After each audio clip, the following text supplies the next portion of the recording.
Lumajang. Saya Muhammad Faiz Awansa, bisa dipanggil Faiz dari SMA 1 Lumajang. Perkenalkan, nama saya Mukarram Benjamin dari SMA 1 Lumajang. Panggilannya Karim. Nama saya Keiza Ragita Dewatari, bisa dipanggil Keiza. Saya Muhammad Putri, dipanggilnya Rena. Saya Nazal Balkis, panggilannya Nazal. Tujuan kami sini buat tugas ekonomi, tugas ekonomi. Mengenai bank syariah. Contohnya BSI. Terima kasih datangannya dari SMA 1 ya.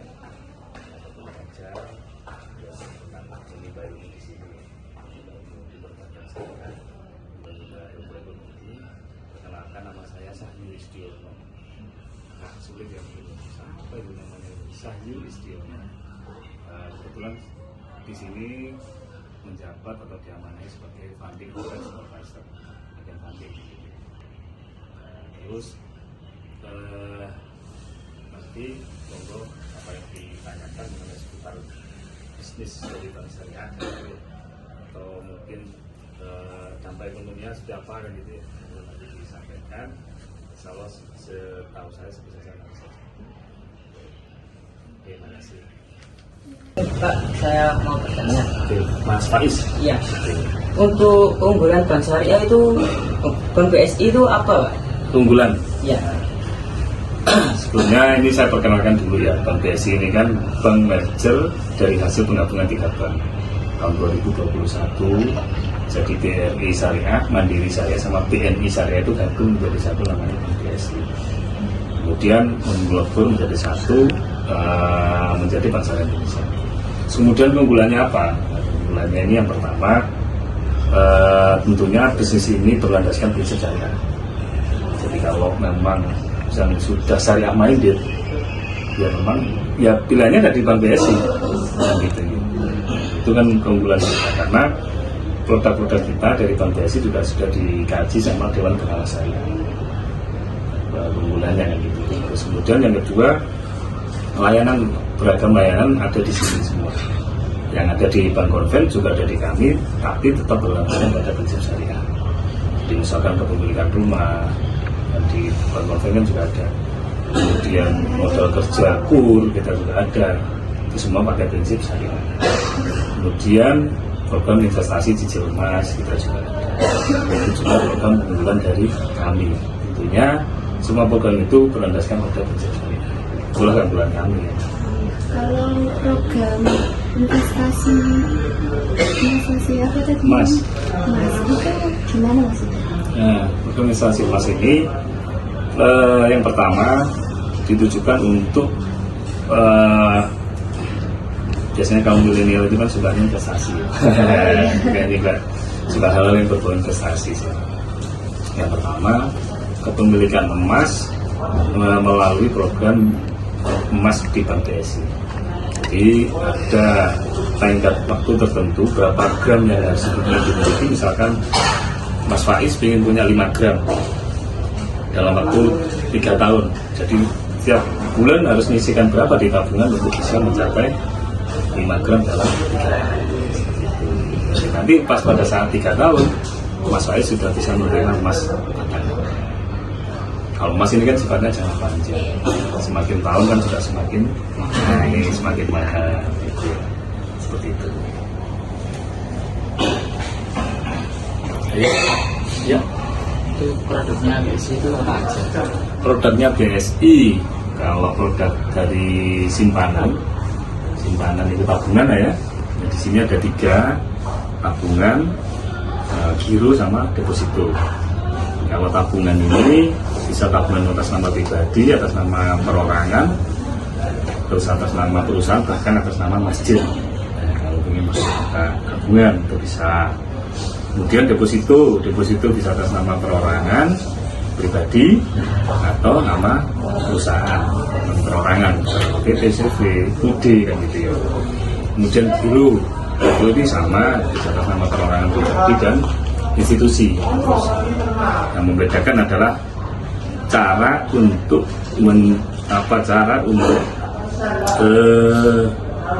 istilahnya bertransaksinya. Kalau tabungan kan dilengkapi dengan ATM. Sosok buku ada di semua bisa ngalir di ATM. Kalau deposito, cara transaksinya harus sesuai dengan jangka waktu. Kalau deposito kan jangka waktunya 1 bulan, 3 bulan, 6 bulan, 12 bulan. Kalau sebelum itu kan nggak boleh dicairkan kan gitu ya. Kalau giro, metode transaksinya pakai cek atau bilet giro. Itu yang produk tabungan, produk simpanan gitu. Untuk produk pembiayaan kita banyak sekali, mulai dari pengusaha mikro melalui KUR, kemudian kepemilikan rumah, kemudian mitra guna untuk PNS, kemudian pembiayaan pembelian mobil, pembelian motor, kita juga bisa. Banyak sekali lah. Dan keunggulan di kami untuk segmentasi kepemilikan rumah KPR itu angsurannya flat, tidak seperti bank konvensional. Itu juga salah satu keunggulan kami. Jadi kalau di bank konvensional kan angsurannya float, menaik sesuai dengan suku bunga Bank Indonesia. Tapi kalau di kami Bank Syariah Indonesia, Bank BSI, angsurannya tetap sama dengan lunas. Itu salah satu. Banyak produknya. Terima kasih, Pak. Oke. Saya ingin bertanya, apakah pada tabungan BSI mendapatkan bunga seperti tabungan konvensional lainnya? Oke. Jadi sifatnya di sini ada 2 akad untuk tabungan di kami. Yang satu akad wadiah sama akad mudharabah. Di mana akad wadiah ini mendapatkan bonus atau bagi hasil sesuai dengan revisi ya. Akad mudharabah ini mendapatkan bagi hasil atau bonus atas simpanan sesuai dengan saldo rata-rata harian dan jumlah harinya. Nah, beda nih, Februari, Maret, April kan beda nih. Sekarang aja 29 hari, tapi tahun kemarin kan 28, itu seperti itu beda bagi hasilnya. Sedangkan yang akad wadiah itu tidak mendapatkan bagi hasil, jadi sifatnya titipan. Wadiah itu kan nama lain dari titipan. Jadi Mas Karim ini titip di kami, titip untuk dikelola.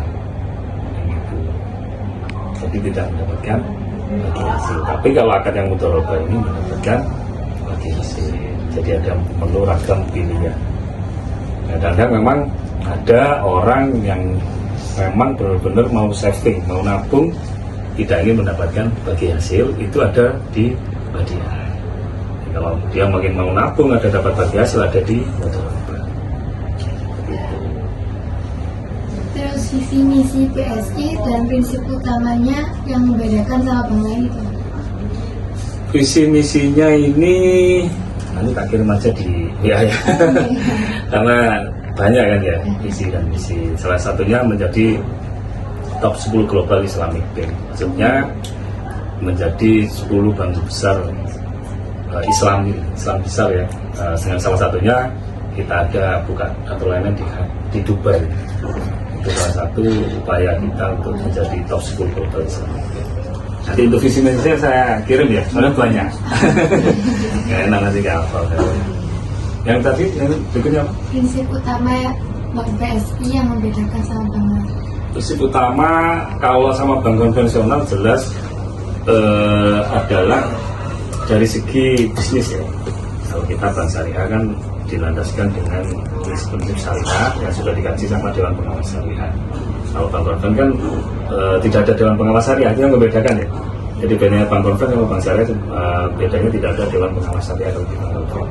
Jadi kalau di bank syariah ini ada salah satu fungsinya adalah mengkaji dan mereview produk yang akan di launching, yang akan digunakan oleh masyarakat, oleh nasabah. Lalu saya dengar bank syariah ini kadang mengadakan undian untuk para nasabahnya. Kalau BSI ini apakah juga seperti itu? Iya, sama, tapi sifatnya nasional. Tidak region ataupun lokal, jadi sifatnya nasional. Kalaupun nasabah ingin mendapatkan hadiah untuk lokal dimaksud ini Lumajang ya. Misalkan Mbak Reva, saya mau nabung 30 juta. Saya dapat hadiah apa? Itu contohnya ada di pesta hadiah. Nah, itu contohnya. Jadi jadi itu hadiah langsung yang bisa didapatkan untuk tingkat lokal. Tapi kalau segmentasinya nasional, ya hadiahnya ikut dari program nasional. Itu Mas, kan undian itu kan sifatnya untung-untungan. Iya. Apa tidak bertentangan dengan hukum atau syariat Islam? Bukan, karena yang tidak ada yang dimaksud di sini adalah keaktifan rekening. Jadi rekening yang dormant, yang tidak aktif ya tidak berhak untuk mengikuti. Jadi memang ya sudah dikaji sama DBS tidak bertentangan karena ini rekening yang aktif. Jadi penghargaan untuk nasabah yang aktif. Tidak hanya undian tingkat nasional, kadang-kadang di kita pun juga ada cashback, misalkan untuk transaksi di hari Jumat. Jadi tanggal di hari Jumat itu ada cashback sampai dengan 25.000 untuk transaksi minimal 100.000. Gitu.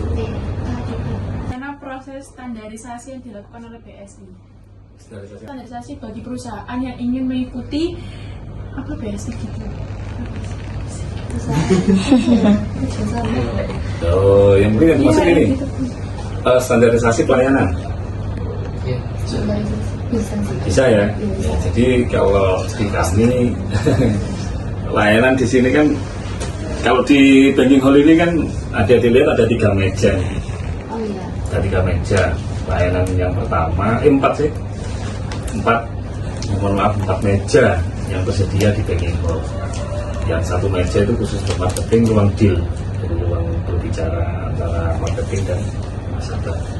Yang pertama itu standarnya yang paling pojok itu gadai emas, layanan gadai emas.